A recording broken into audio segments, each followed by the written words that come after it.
don't know when we actually hit the start button because it's kind of free flowing. So I don't know if we're supposed to say "Welcome to the No Name Podcast" yet, or We can say that now. I can put it in. Edit out later. I can put it in. Good. Welcome to the No Name Podcast. We don't know the episode, but we'll figure that out. What was the question? No, my question was, so in the Old Testament, right, God would speak through prophets, right? He would tell prophets stuff to tell the people, because that's what, in Hosea, he was a prophet. And he was, Yeah. So I was wondering, like, why did he use prophets, though? And we know that in the New Testament, you need prophets because we had Jesus Christ. So why did he use prophets in the Old Testament? That's the question. I have my own thoughts. I think no, it's a serious. I mean, I was just thinking about it because, we were talking about the book of Hosea, and we know that he's one of the prophets. Yeah, I think you know what I mean. So I just wondered, yeah. along with other prophets in the Old Testament, who was a prophet? Joseph was a prophet. He could interpret dreams. Who else? Here's the, you know what I mean? Like, yeah, here's the way I would put it. And at least this is, and again, I'm not 100% on Eastern thinking, so you got to take we have to take our Western mindset out and think of it because the book was written by, of course, Eastern. You got to think about from an Eastern mindset, the time frame. And when you look at it from a whole, my opinion on it is, all of this has been a lesson for us on how to have a relationship with God. And so, let me get to where I'm going with that, because what I'm trying to say is, if you look at it, he spoke through the prophets because all the times that it was time, the people never wanted to hear him directly. So it's either shut off all communications or you communicate through one, trying to draw them back in. And if you listen to all the prophets' message, at the core of it is always to draw the people personally back to God. Mm-hmm.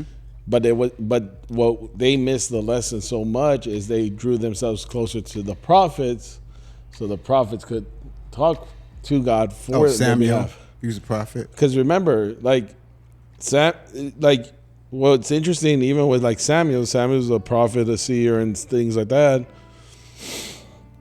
You had the closest relation, you had a very thin, I would say almost like a veil of the relationship and the closeness that humanity could have to God was through Samuel.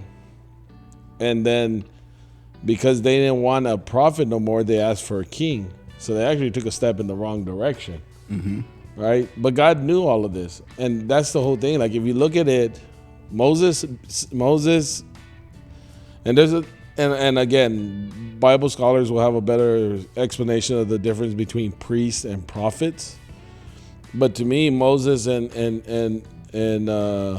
Aaron were pretty much priests and prophets. I mean, Aaron's called a priest, but Moses speaks directly to God. Right. And again, we go back to that story. They come out of Egypt, and God wants to speak to all of them. He tells them, "Sanctify yourself." They all get ready.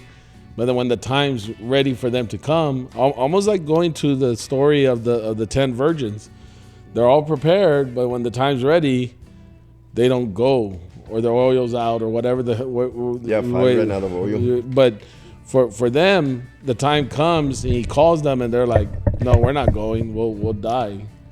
You go, Moses." And so now all of a sudden, it's like, I think, again, my mind is not big enough to conceive what God was thinking, but my thought process would be, God says, okay, do I speak to this man, or do I not speak to them at all? Okay.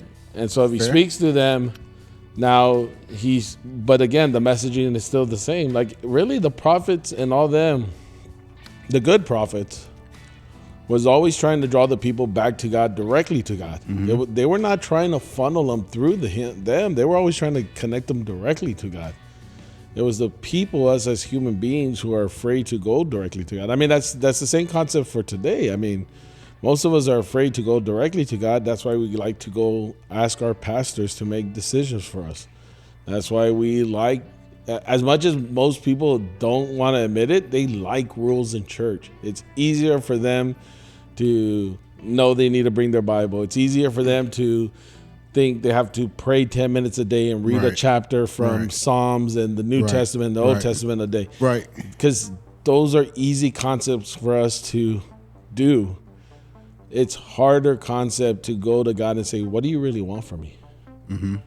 What is it that you truly desire of me? What should I be doing? What should I be giving? What should I be in all these different aspects of life? And I think when you put a layer in between, you create a barrier.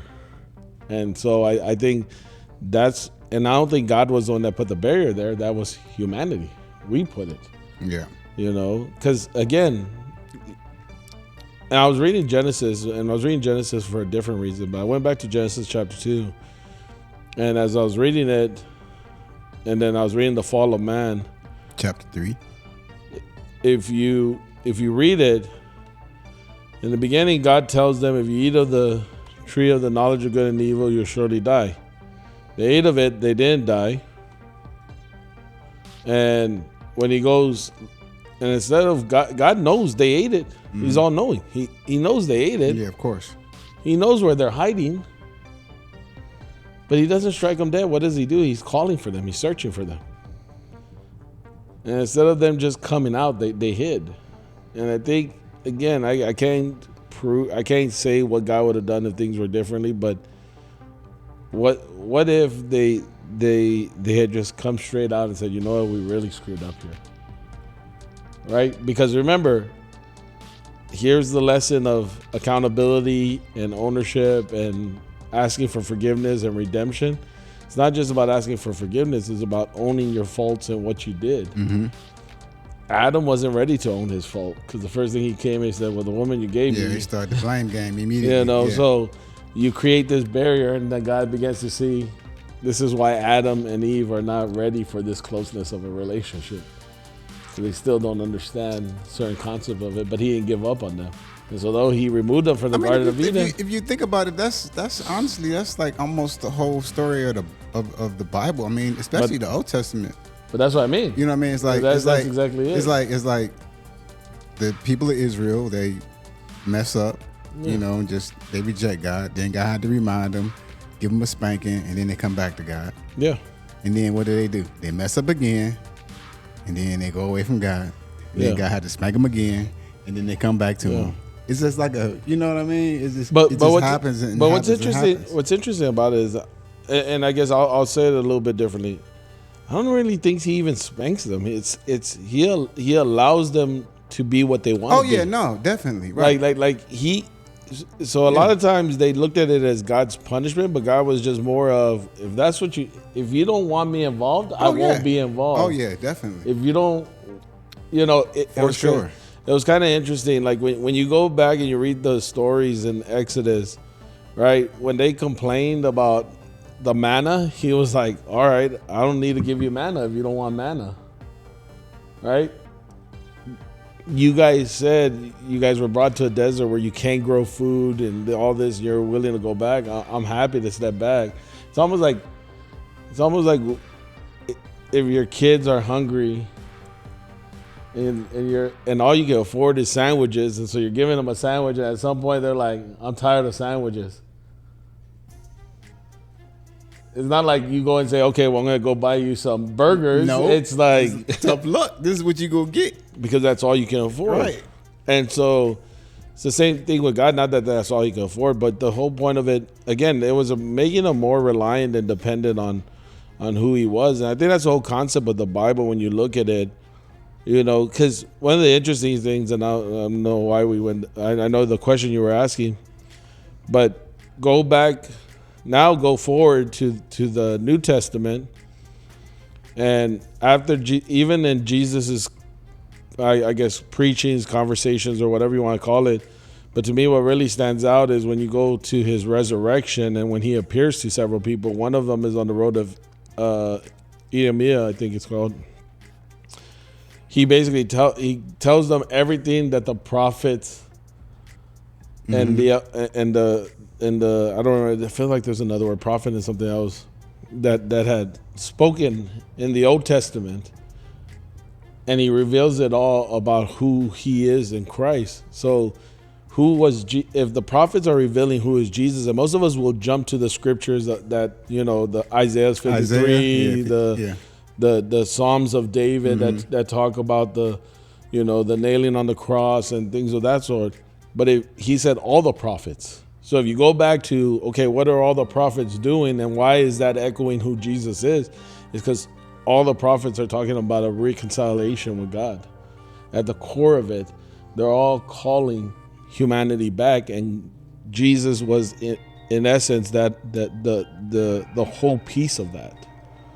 And so that's what they were coming to understand, that this whole thing has been God constantly calling humanity back from the beginning. That's why it took me to Genesis too, because I was listening to the church I was at. They're going through a series called Family Matters, and the first thing was about marriage and singleness. And what was interesting was he was talking about naturally what we talk about here, what most people talk about when you talk about marriage. God created marriage. You go back to Adam and Eve, and he goes to the scriptures of God saying it's not good for man to be lonely. And for me, I went down a different rabbit hole later on. I was like, okay, what does this actually mean? Because when you start breaking down Genesis, it goes into a whole different things. You have Genesis 1 that gives you the whole breakdown of what happens in the 7 days, whether it's literal 7 days or whatever the case may be. Right. And then Genesis 2 brings you back to the day that the heavens and the earth were created and mankind was created, right? Now, I don't know how or what within that time frame does it go from God creating Adam, God being with Adam, God recognizes that he's lonely. Okay, I'm with you. Adam's looking at the animals and recognizes he's lonely. And it goes into this whole thing. Now, when you start looking at that, to me, that is the essence of where you see all of the story you start going from there. I mean, from the very beginning, God's creating the heavens and the earth. He's creating all this stuff. And you see humanity there. And humanity doesn't feel like it has a partner. Now, my position has been more, we were always made to be in the relationship with God. Right, that's what we end up talking about in the New Testament, and most people believe that when we do enter our glorified body, and we do, and the new heavens, or however you go into the later parts of it, heaven and the new heavens on earth and things like that, but our eternity with God, most scholars and most churches will preach that there's no marriage in heaven. So if God created the sanctity of marriage, why does he not continue it in the second Eden? If this was created in the first Eden, why is it not continued in the second Eden? Now you go back to Jesus' stories, and you go back to what Paul talks about, that we're the bride of Christ, that we're the bridegroom of Christ. We know Christ is God, the three-head. And so it takes me back to Genesis 2. And again, we read it as chronological order, right? But again, this is Moses. If Moses is truly the author of all four of the first books, okay, I don't argue. But if we do read it, Moses was not in Eden. These are stories passed down. This is the understanding from a human aspect of what happened to there. So even with God's understanding of God saw man lonely, God knows all. He knew the moment. He knew the moment. He didn't need Adam to come and tell him he was lonely. He would have known right away, right? And really, to me, when you look at it, it really started happening. It's not like, oh, God recognized that Adam was lonely, then Adam recognized that he was lonely. Looking at the animals, when you look at it from a chronological order, that's the way we take it. Right. I think those were all simultaneously happening. I think God knew. I mean, because, and my perspective of it is I do think we were going to multiply. I don't know how it was going to happen. I do believe, and that goes into a whole other aspect of stuff. Yeah. But I do believe that when God created man, he didn't make a mistake. When he created mankind, he didn't make a mistake. And I truly believe that we have to remember that even, I don't know, let's say, I don't know, it's been thousands and thousands, because 2,000 plus years now from the time of Jesus. Before that, and then all the way to creation, some people will say, I don't know, whatever thousands of years it is. Okay. Humanity is still in the infancy stages of understanding the relationship between man and God. And if we're in the infancy stages of understanding it, mostly because of our concepts and the stuff in us, like, how can we prepare to be the partner for God? Like, if the end game of all of this, and this has to change our thought process. You see, most of our thought process, the end game is to get to heaven, because we just don't want to die. We want eternal life. Mm-hmm. Right. The beauty of it is, the beauty and irony of it is, none of us, we all physically die, but our souls all live forever. It's just a matter of where it lives forever. Right. Okay.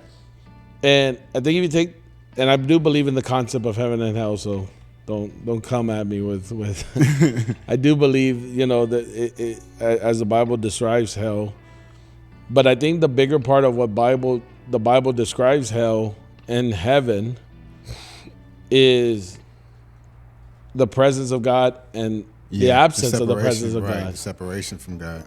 And I think that's the key piece there. If our aspect is to be in the presence of God consistently, it's not just about a glorified body, it's also about understanding how to be the right partner for God.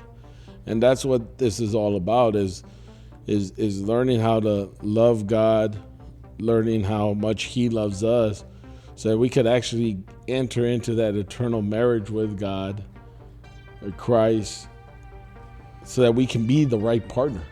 You see, most of us think that I don't know, maybe I'm looking at this differently. Most of us think the marriage is when you go to the altar and you give your life to Christ. That's you entering the marriage for Christ. Okay. And again, I'm not saying that you should talk about Christ as your boyfriend and stuff. This marriage concept is something bigger than a human concept. Right. I actually think that's more of almost like, I don't know, not even an engagement, but it's more of like, okay, I'm now starting to prepare myself so that I can be the bridegroom. Because if we go to the story of the bridegrooms who are there with the oil and the lamp, this is not about salvation. This is about the returning king. This is about the returning bride, but the returning groom. Okay. So we use that story about salvation a lot, but it's not about salvation. And my perspective, it's about how do you maintain your relationship and prepare for the bridegroom's return. So how do I prepare my soul and my heart for when Jesus comes to get me? And how do I feed that oil in my lamp? That's understanding him more, preparing myself to be that bridegroom that can be in that relationship with God for eternity.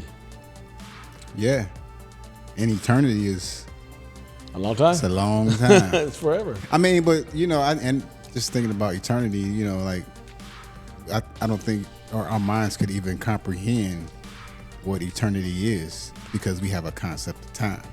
That makes sense? Yeah. You know what I mean? No, I totally agree. So, and I think that's look, I think when you look at church history and over the time, when you look at the early church, they weren't so worried about, at least from my perspective, and we can always look it up on Bible scholars and stuff like that.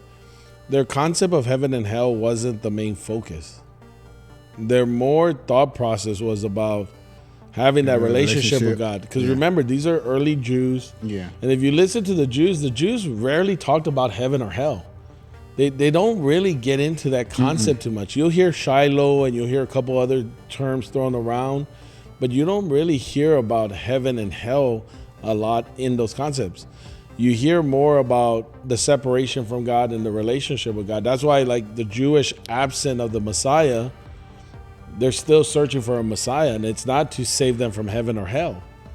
And it's not about it's about, for them, again, it's about saving them from whatever torture they're going through at that time or whatever the case may be. And Jesus comes, and Jesus, again, doesn't just talk about heaven and hell. He's talking about the relationship with God, right? Throughout the whole time he's preaching the gospel, he's like, if you knew my Father, you would know me. Yep. I'm here to restore the relationship. It's really about reconciling the relationship. And so when you start taking that concept and looking at it, I hope that it helps people to really understand, why am I doing this? Right? A lot of people do it because they don't want to break a rule and they're afraid of death. But if I'm truly doing this so I can get to know, because again, to your point, like, eternity's forever, right? How can I say that I want to spend eternity? See, most of us, when you use the heaven concept, you're just thinking, okay, I'm walking on streets of gold. I'm not going to be sick no more and all this stuff.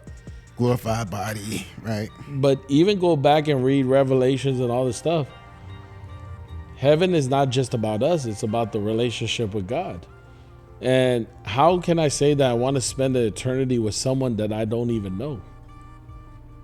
And so the whole journey is about getting to know him.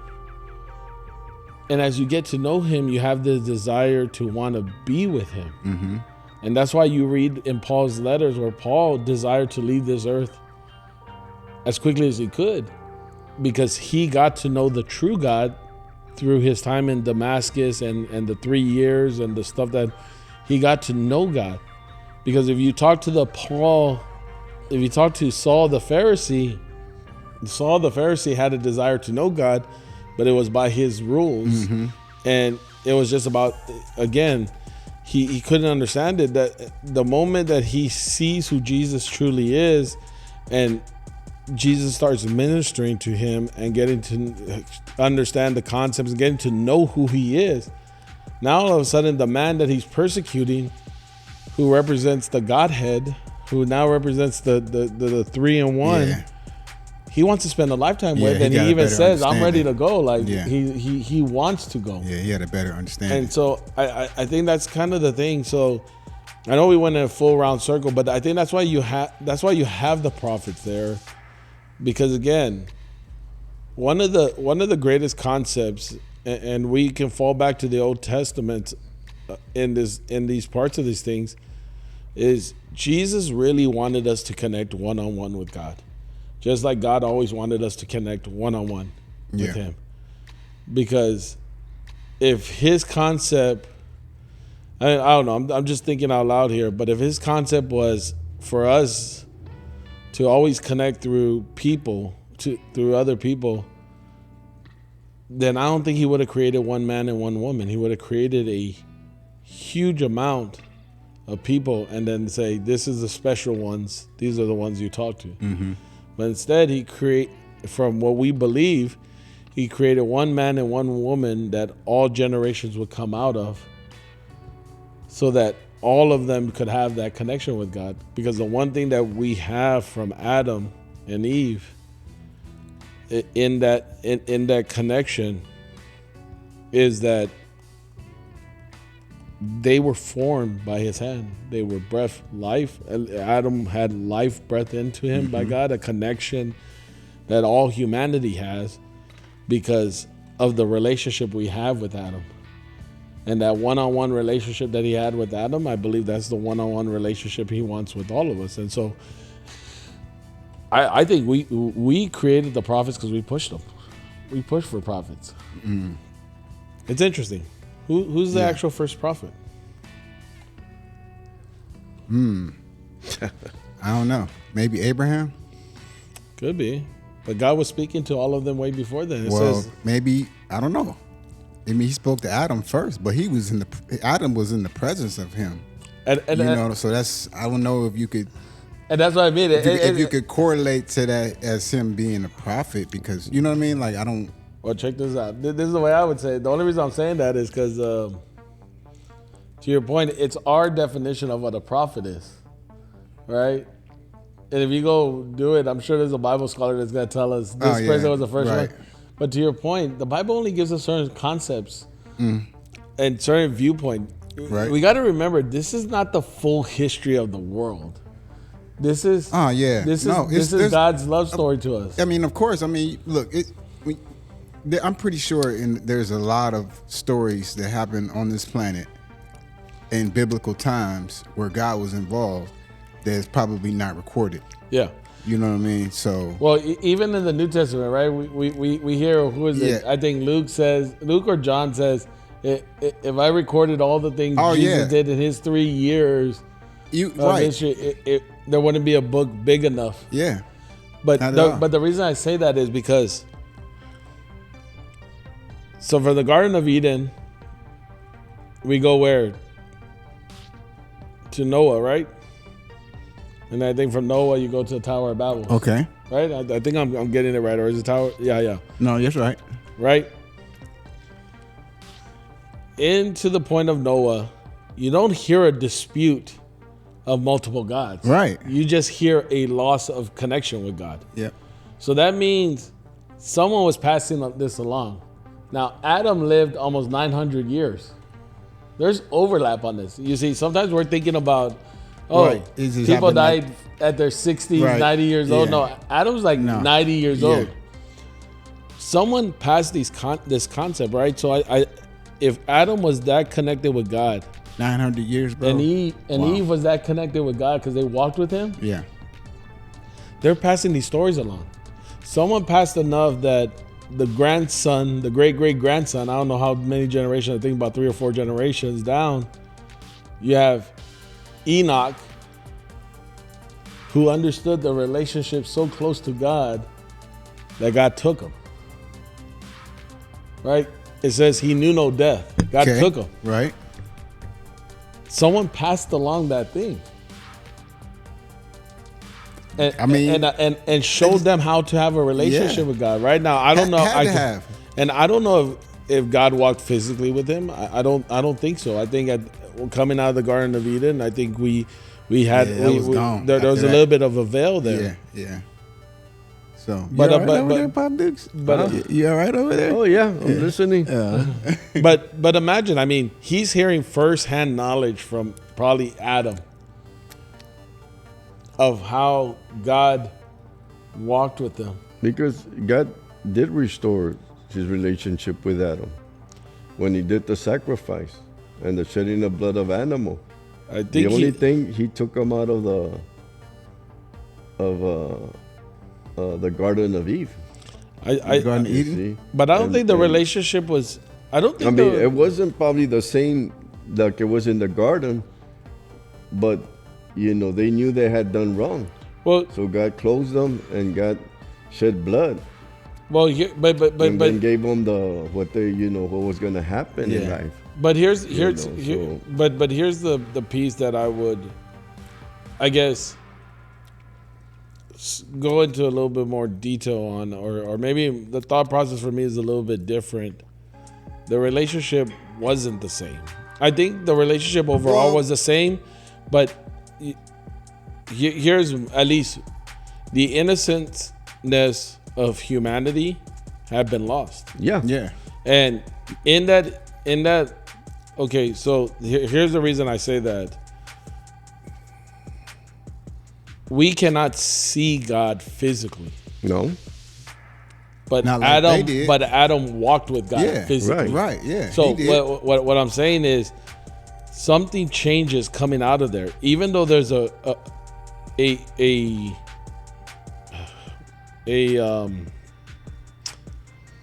what am I trying to get to? There's a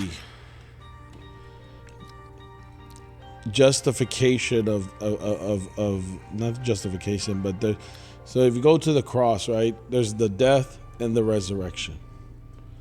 right? The death completes our sins. The Right. resurrection is the example of the second life, the new birth. Okay. If you stop at the first, you don't have the new birth. You can have all sins forgiven, but never be born again. Right? So it's a weird concept that I'll take us down real quick, but when Jesus died for all our sins. They're all forgiven. Now, do we accept it or not? That's up to us on a personal level, but all sins have been forgiven because it's not sin is forgiven the moment you ask for it. It's already been forgiven. Because if not, then you take away the concept of Jesus dying on the cross and forgiving all sins. It's that acceptance of that forgiveness that starts leading you to that path of the new life. And the reason I go to that and the birth, the being born again is because I think that's where humanity has been their whole life. The sacrifice you're talking about coming out of the Garden of Eden was the atonement. That's what I was looking for. The atonement of the wrongdoing. But it didn't give Adam the rebirth to go back to the sanctification that he had in the garden. Got it. And so that's why I think God could have been talking to him, but he wasn't walking with him anymore.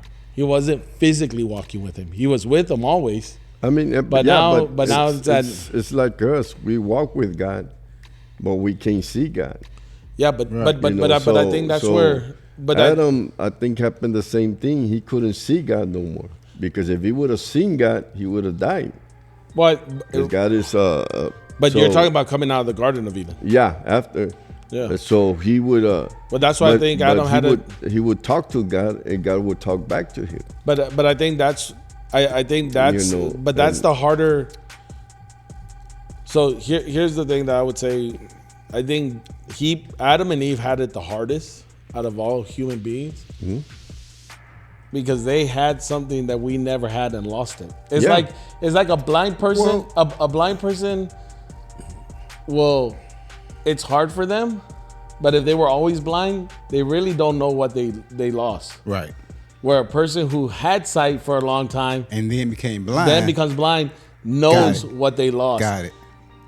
Adam and Eve, I believe, had it the hardest because they had where we want to go, is because our bodies, even though we walk with God and we talk with God, cannot understand the full concept of God. And that's why, because if we did, then there would be no point of the rebirth. The not the rebirth, but the new body that he gives us. I don't remember. I'm trying to remember the word that they call it. When we die, we're going to be given a glorified body. A glorified body. And I always think they call it glorified body because that glorification can withstand being in the presence of God. Yeah. It's like almost like getting a taste of something, but not the fullness of it because we can't fully understand it. I've been reading a book, Ruthless Trust, and I was in this chapter, and he summarized it, and I can't remember it right now. I was just reading it when I was on my flight a couple of days ago. But he summarized it the way I could never summarize it, and I wish I could remember how he said it. But basically, he was talking about how throughout all humanity, we try to describe the glory and the beauty and the love of who God is, and yet we're never gonna fully understand it. Well, yeah, we got human form. Yeah, we're in our sinful nature. Well, I'm trying to remember the word. Like we're what does it mean? What's the word that when we're just we're gonna die? We're mortal minds trying to describe an eternal concept. Okay. That to your point earlier, mortal mind, right? We're trying to describe an eternal concept that when we don't even know eternity. Yeah. Like for us, we think, for us, sometimes an hour feels like a long time. Sometimes 10 minutes feels like a long time. Mm-hmm. And yet eternity there's no time. I mean, there's no time. It just exists. Yeah. It's just constantly there. in the Old Testament, it describes marriage. You know, it describes the ring and, you know, what the purpose of marriage and all that is, you know. And at that time, there was no marriage license. It was a relationship. See, and nowadays, it's like in the United States, you know, to say that you're married, legally married, you need a marriage license, you know. Unless you can But- prove common law. Right, common law. But that paper does not make the marriage. It just makes it legal. It's the relationship both persons has. And I've seen where a lot of people, once they get that paper, their whole relationship changes. You know. And I believe that's the same way with God, you know, because I was looking it up right now. Abraham was considered the first prophet. But but the reality, the first prophet was Enoch. You know, because Abraham wasn't called a prophet. He was a man that spoke to God. And he had to go through brokenness because God spoke to Noah. Yeah. Because God gave him the Directions on how to do build the the ark. ark. So why and would to it? tell the people, you know, So why wouldn't Noah be a prophet then? huh? Why wouldn't No, Noah- he Oh, is. but that's what I mean, yeah. No, but that's what I'm saying. Yeah. I believe that a prophet is a person that speaks to God. Yeah. That's why there's people that say nowadays, "Oh, I'm a prophetess," or "I'm a prophet," you know. But Well, that's we're all- not that's we're all not it's in the Old subject. Testament.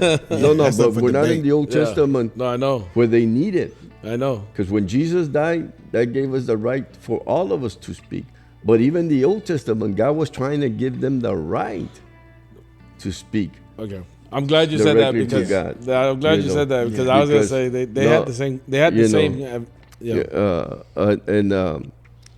So, you know, I believe that, you know, because people, I mean, look at Moses. God told Moses, "You and my people come up to the mountain so I can speak to you guys." And like you said, they were ready. Then all of a sudden, they decided not to. they got afraid. Right. And only Moses went. Yeah. But then they turned around and build wanted a golden God. calf. Yeah, and built Yeah. a gold calf. You know, and they built a calf instead of, you already had the God. But because they didn't want to have that relationship, you know, true relationship with God, Yeah. you know. I think that's the hard. I think that's the because hard thing. they were afraid, Yeah. Yeah. you know. Because you know what? When you don't have the right relationship with God, we look at everything bad that happens in our life Yeah. as a punishment. But technically, God does not punish you. God corrects. Yeah. But God, most of the things that we get ourselves involved in the negative that we think is in our life, most of the time is because of our decisions, and we're gonna pay the consequences. Yep. See, Adam and Eve, Yep. Yes, sir. because they did not listen to, you know, to the commandment, because God gave them just two things for them not to do. You know, they pay the consequences. Their consequences was, you know what, you have to get out of Eden. You know, and did they regret that decision? They probably regret it to the day that they died, because even though God forgave them and all that, they were never allowed back to the Garden of Eden. You know, and every man had to pay their consequences, and women in the Bible. You know, and that's why a lot of people were afraid, because because when we want somebody to blame, we're always going to blame God. You know, for things that are not going right. You know, instead of blaming whatever circumstance, the devil, whatever, it's always God that we blame. You know, because I still do it myself sometimes. Well, why are you punishing me, God? And why are you doing, you know, when I pray and I do this and I do that, you know. But then when I examine myself, hey, I made a wrong decision. No, I allowed myself to listen to that voice, you know, and that told me to do this, and I did it without consulting God, and it cost me, you know. So, I you know, people always want somebody like you were saying. That's why still to this day people come to church, because they want God to speak to them through the pastor, through the music, all that stuff, and that's why you have the evangelists, the prophets, they call themselves nowadays, and people gather there because they want, because they don't want to go directly to God. Yeah. When we have that opportunity to go directly to God. Yeah, I think a lot, like even with the church concept, a lot of it is about community and having that oneness. I think we turn around and we use it as, okay, this is our source. Like, this is the only, like, to your point, I got to have the word from the pastor. I got to have the word for the message. But in all honesty, when you're in community with God, it's confirming a lot of the stuff you're already going through or something. And it's a lot of the things going on. I think one of the things you said, and because kind of coming back to the whole relationship with God and the understanding, is all of this is about us learning how to be God's partner. And one of the things we learn that it's hard for us to come to this understanding, this concept of it, is that we're not the head of that household. God is. And so we have to submit to him. And by submitting to him, it comes with the first part that's the hardest for us, is also coming to the understanding that we're frail, we're weak in our own abilities and our own things. And we're always going to be that way in this body. You see, that's why I believe, like, going back to the concept of the whole relationship, but when God comes back, that's when the marriage truly starts. We're getting to know him, because we're trying to do that in an imperfect body. And I'm not talking about just sin. I'm talking about we're hungry. We're thirsty. We need to sleep. We need rest. We need all these things. God doesn't need any of that. God doesn't need to eat. God doesn't know hunger. God doesn't need to know any of that. And so that's why he's able to be with us and be the perfect partner who's always there, who loves us unconditionally, because he doesn't have those other needs. For us, even those needs can always take in front of God. It says Jesus fasted 40 days. And I truly believe he did. Jesus, who was before this, this is God. This is God coming down in the flesh. Former human, right? He's knowing hunger. He's knowing hunger, because you know what? The devil wouldn't have tempted him with something that wasn't have been tempting. Oh yeah, of course. And bread for him in the human body. This is Jesus for the. I don't know for the first time, but I'm assuming from the Bible, the first time he's knowing a deep hunger. Most of us can't even fast 3 days, let alone go 40 days. 3 hours. Come on, let alone go 40 days, and here he is, and his body, and I think that was the concept that Jesus was making us understand, is that our bodies are going to desire certain things. Like we desire, like we desire those things. And so we're always going to have a limitation in this body, but it doesn't mean that we don't seek and get to know him. It doesn't mean that we don't learn how to submit it to God and stuff like that, but also understand the frailties we have. And God understands that, right? Like, God doesn't say don't eat, right? But he also says don't be gluttonous, right? God doesn't say don't sleep, but he also says don't be lazy. Right? He doesn't say, don't go have relationships, but he says have them the right way. You see, so there's this concept that as we get into this relationship with God, that I think a lot of Christians lose and understand, is they're thinking they need to be the perfect partner right now, but it's not about being the perfect partner right now. It's about learning who God is, and in that will get us to a certain perfection through him, and then we will have that glorified body, which will match the soul that's being prepared to be with God. So now you have the soul and the glorified body matching to be in that perfect harmony with God. Yeah, and to me, you're exactly right. Because for me, the best and the greatest example is Jesus. Yeah, he's like the greatest example that we can follow. If we can follow his example in life, and learn from his teachings, you know, what he taught. I mean, you look, you don't think Jesus cried? Of course. You don't think Jesus was sad? Yeah. You think sometimes he was angry? Yeah. You upset? Whatever you want to say.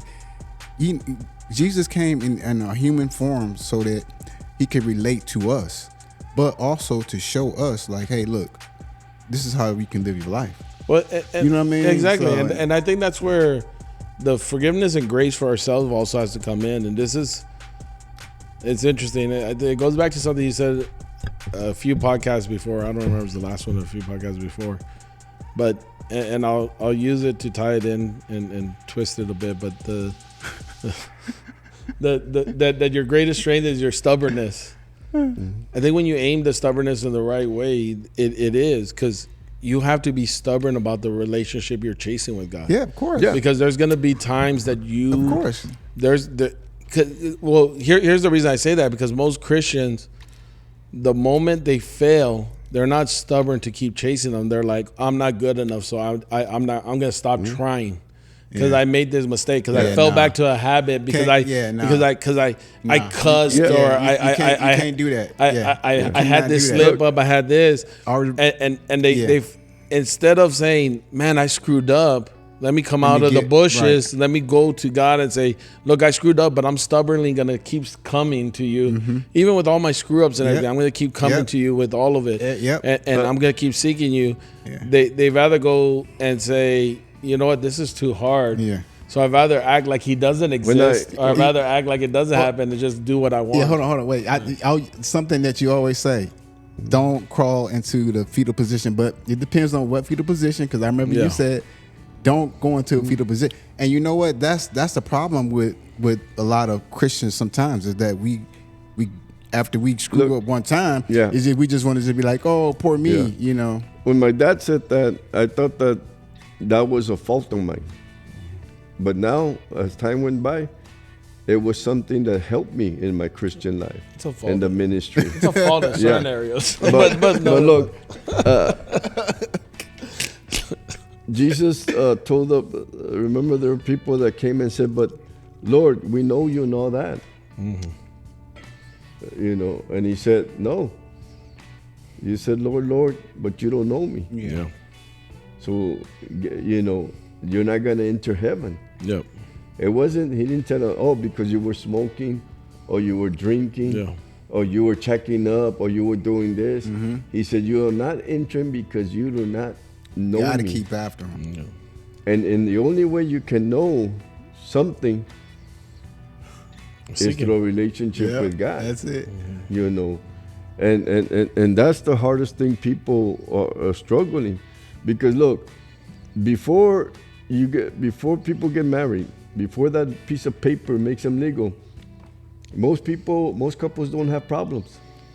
They're lovey-dovey. Right, because you in the honeymoon stage. And you sit here next to me in the car, and you know, come on now, love and this and that, and then all of a sudden that piece of paper looks like it opens everybody's eyes and starts seeing the faults of one another and the differences. That's why I can't remember who I told. That's when that word was invented, irreconcilable difference. Because before you could only got divorced through what the Bible would say, through adultery, you know, or fornication, you know. But then and now they made it where, hey, we don't get along. You know, we're struggling. I'm out. So boom, you know, and that's how we act with God. A lot of us don't want to take time to know God.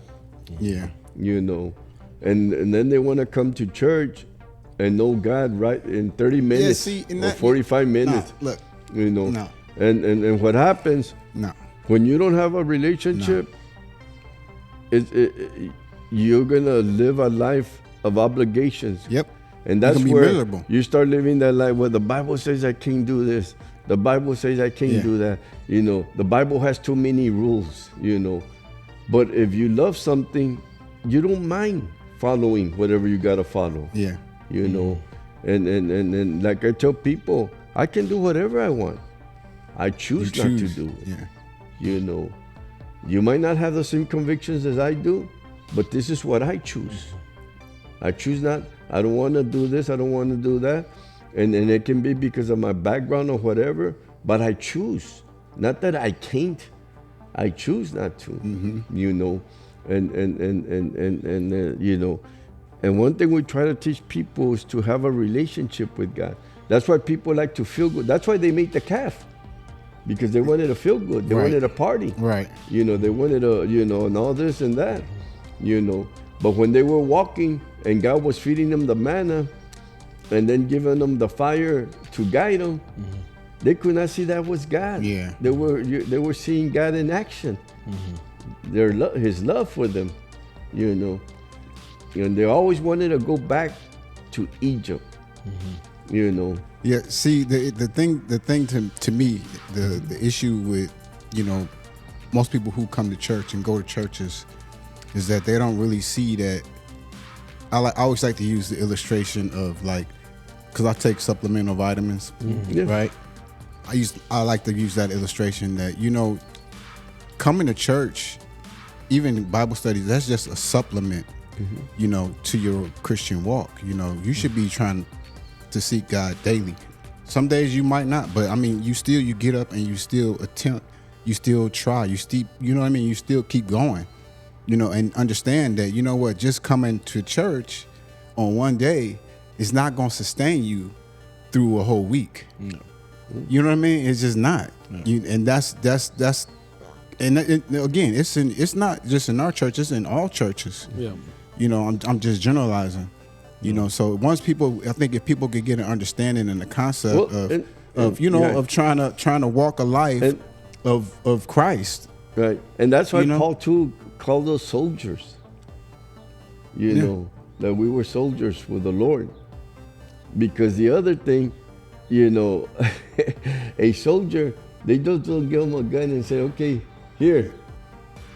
Yeah. Go and do your thing. fight. Right. No, yeah.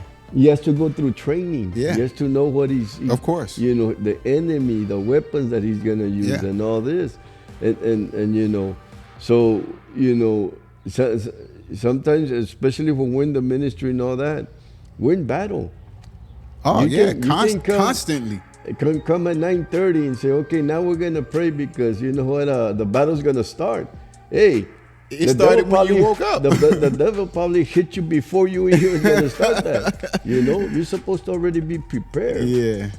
You see, that's why, you know, I'm not arrogant and I'm not a Pharisee or anything. But when people ask me how much I pray 24/7. Because every chance I have, I talk to God. Yeah. I'll talk to God in the car. Yeah. I'll talk to God when I'm in the store. Hey. And you know what? And just like I tell people when they're in marriage, argue with God. I argue with God. Me and God, you know, I've had my arguments with Him, you know, and get mad and all that. What's your record? You know? Oh man, you know, and you know, because I understand Yeah. that No, I God, got you. when you have a relationship with God, God wants for you to Transparency, be real. of course. You know, I think the thing, and I always like going back to this parable for the last few years, but I think it's, if you look at the prodigal son. prodigal son, if you look at it, again, it's all about perception and reality. Yeah.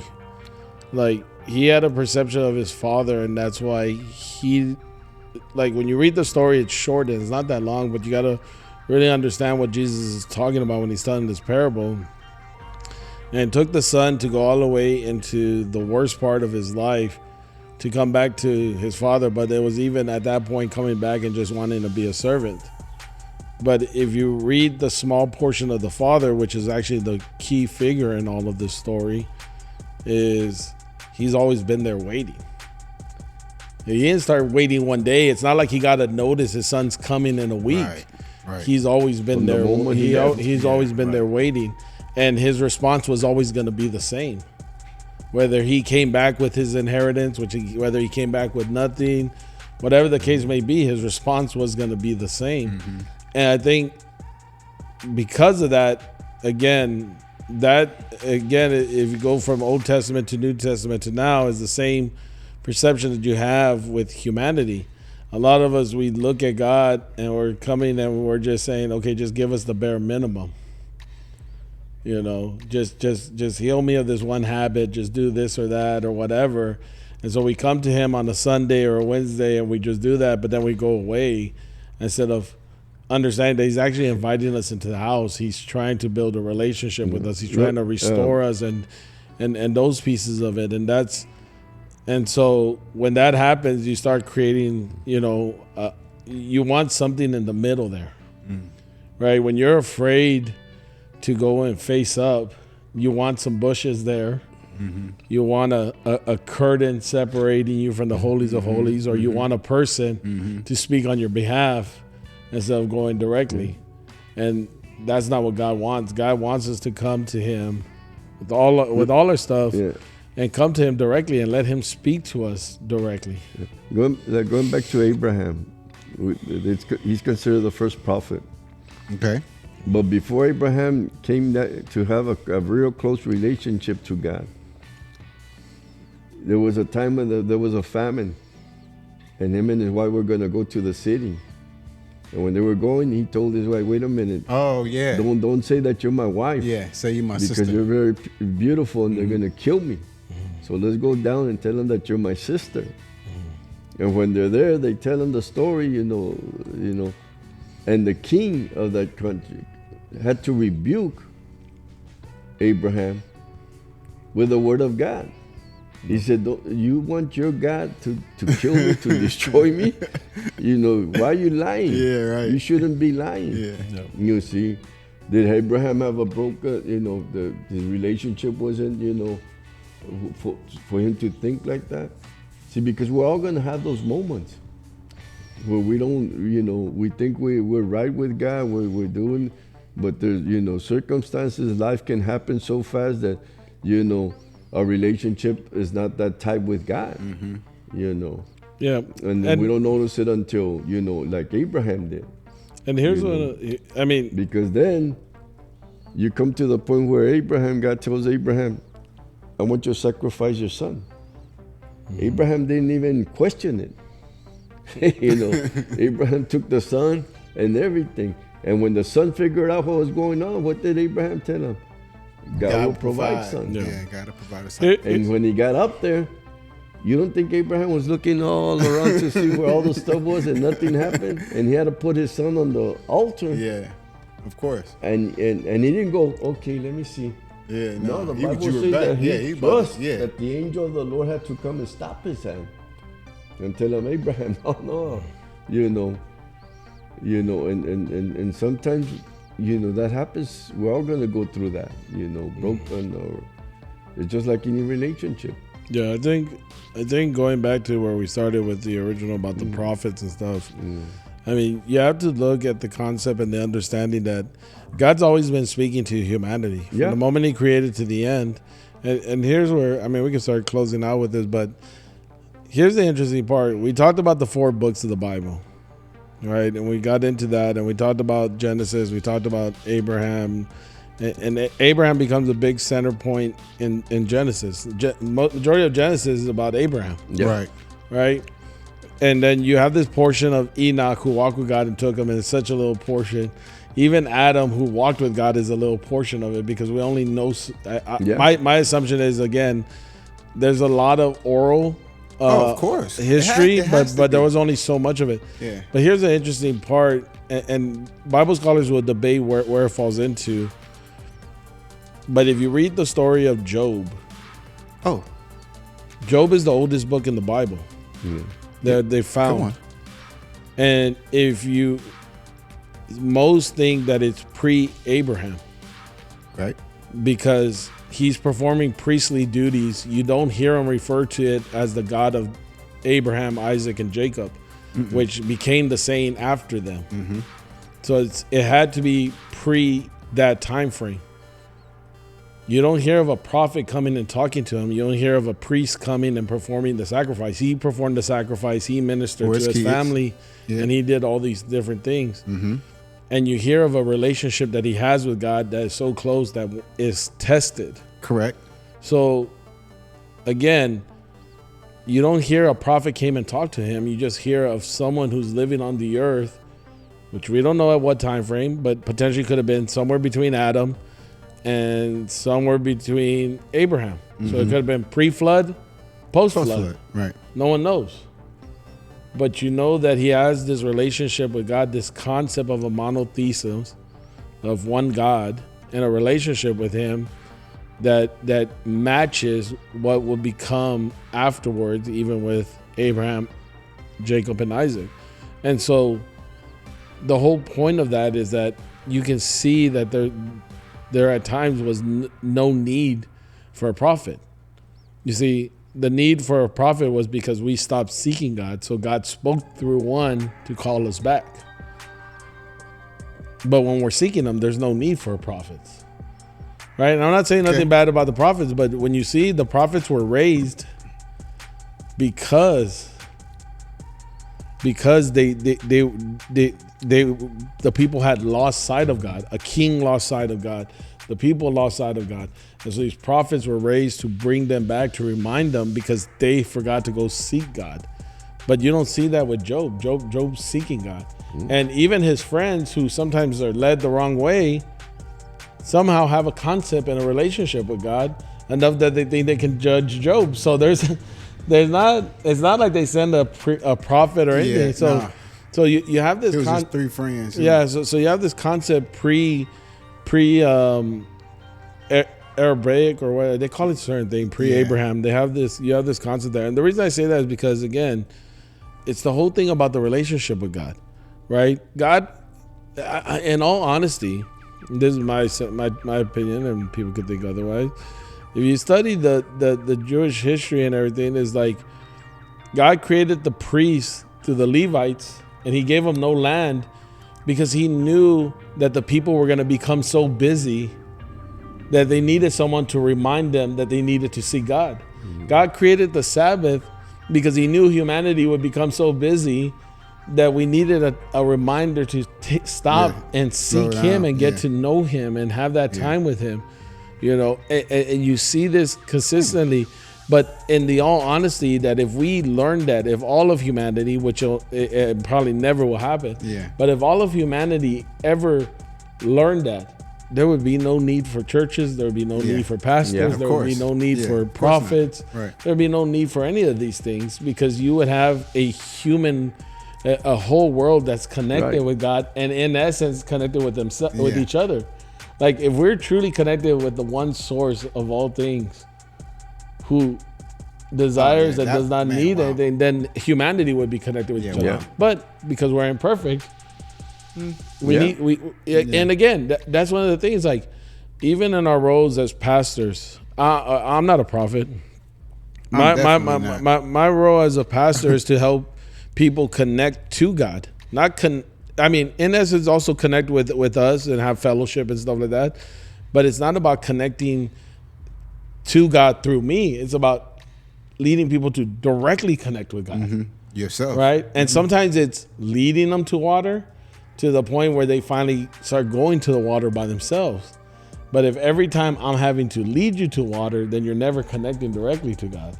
And that's sometimes what gets lost in the and the thing is, imagine what a church service would be if everyone came and they're already leading themselves to water. And they're all coming, and then all of a sudden you're gonna have this unity, this link to each other, because they're already coming in that way that it begins to draw others. And that's what you saw in the early church. It's like they were all being led to water, but then they were leading themselves to water. That's why and again, I don't know exactly how they had it, but they would have certain services, but then they were all going home to each other's homes, and they were seeking God, either by themselves or with others. And they were seeking God and getting to know him and building these relationships. And then it became this community that just kept forming and growing more and more. Now, was there strife? Was there decisions that needed to be made? Yeah, it was imperfect, right? Because there's a point where the disciples say, we need to select some man who can make decisions about feeding the widows and this and that and making sure everyone gets everything, but we need to keep focused on what we're doing. And you started seeing ministries being formed and stuff like that. But the whole concept was still about pointing people so that they connect directly with God. and not just through certain people and things like that. And that's why you see the concept of the church growth as it goes through.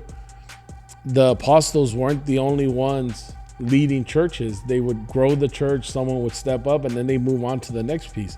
And it's that connection with God. And I think that's what we see throughout the Bible, is just that constant connection with God, getting connected with him and linking to him. I think that's about it. Yeah, I'm done. You're done? Yep. You sure? Yeah. All right, well, thanks. God On bless. Mother's Day, we'll be having I thought you were. next Sunday? I thought you said you were done. Yeah, but just announced that. Oh, what Mother's Day? We're having a Mother's Day service Oh, when is Invite all the when is mothers. Mother's Day? next Sunday. Next Sunday. Really? Yeah. Oh, huh. So next Sunday we're having a Mother's Day. Having a Mother's Day service you next know, Sunday. If you're listening, if This you is- listened to this before, Thi- bring your mom, bring your. This is you news know. to me and news to y'all. No, you guys probably all knew it was mothers Mother's come Day. and I'm just come and bad. enjoy the service. I could have gone with the religious answer of every day is Mother's Day. No, I didn't remember. I didn't That know too. I didn't know next Sunday was Mother's Day. Wow. Yeah. Yeah. Okay. Well, join us and be there. And Yeah. God bless. Yeah. Really? Next Monday.